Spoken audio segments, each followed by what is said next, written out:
Hello বন্ধুরা, আসসালামু আলাইকুম। আশা করি আপনারা সবাই ভালো আছেন, সুস্থ আছেন। আমি আল্লাহর রহমতে ভালো আছি, সুস্থ আছি, আলহামদুলিল্লাহ।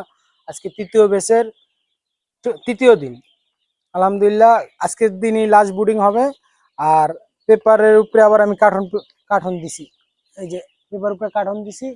আজকে লাস্ট বোর্ডিং, কালকে বাড়াইয়া দিমু। ভাই একটু দেখাও, এদিক দিয়ে এসে একটু দেখাও। এই যে আমি এদিক দিয়ে বাড়াইয়া দিমু কালকে। কালকে বোর্ডিং সাইরা দিমু। আলহামদুলিল্লাহ, আল্লাহ পাকের কাছে লাখ কোটি শুকরিয়া দেয়। আপনারা সবাই আমার জন্য দোয়া করবেন, আমি সবার জন্য দোয়া করি।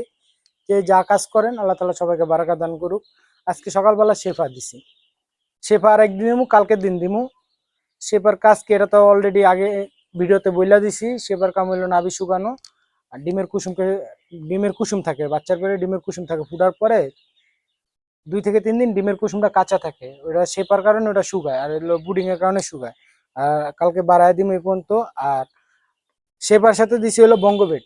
বঙ্গবেটের কাজটা হলো মনে করেন কফ দূর করা, ঠান্ডা হওয়ার আগে রোগ প্রতিরোধ বৃদ্ধি করে। সবাই এই ওষুধটা ব্যবহার করবেন, আশা করি ইনশাল্লাহ এটার ভালো একটা ফলাফল পাবেন।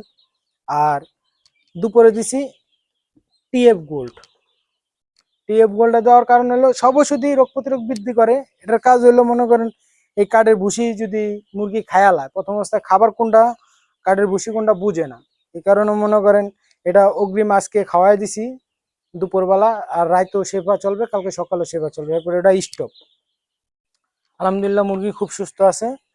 আর 5 দিন বা 6 দিনের মাথায় ভ্যাকসিন করা হবে। রানী ক্ষেতে প্রথম ডোজটা করা হবে। কালকে এই পর্যন্ত বৃদ্ধি করা দিন, একটু দেখাও। এই যে কালকে একটু বাড়ায় দিন, ঠিক আছে।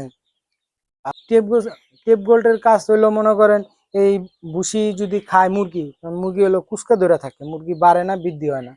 আর এটা খাইলে মনে করেন ওটা কাইটা যায়, ভুসিটা কাইটা যায়, এতে মনে করেন গ্রোথ বাড়ে, সুন্দর হয়, পশম কম হয়।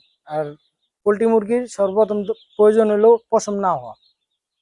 পশম না হলে ওই মুরগির গ্রোথটা ভালো হয়, মাংস বৃদ্ধি হয়। আলহামদুলিল্লাহ, সবাই আমার খামারের জন্য দোয়া করবেন, আমার জন্য দোয়া করবেন। বাচ্চাগুলো একটু দেখাও ভাইয়া সামনে এসে।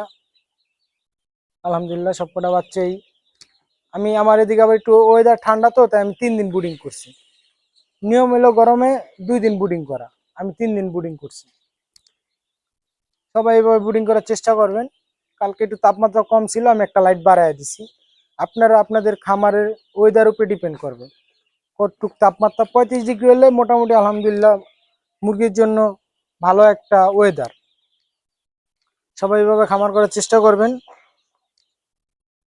এটা আস্তে আস্তে বৃদ্ধি করা হবে, এরপরের স্টেপ সামনে বৃদ্ধি করা হবে।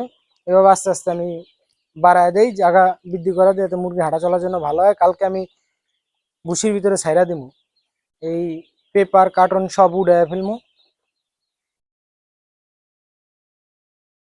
আর সবাই যেই ফার্মিং করেন বা যেই খামারি করেন, সবাই ভ্যাকসিন দেওয়ার চেষ্টা করবেন। ভ্যাকসিন মুরগির জন্য খুব উপকারী একটা জিনিস। আর ভ্যাকসিন যদি না দেন, ওই ফার্ম থেকে ভালো কিছু আশা করা যাবে না। দেশি মুরগি পালেন, পাশাপাশি সরকারি ভ্যাকসিন পাওয়া যায়, ওই ভ্যাকসিন আপনারা কিনে আনবেন।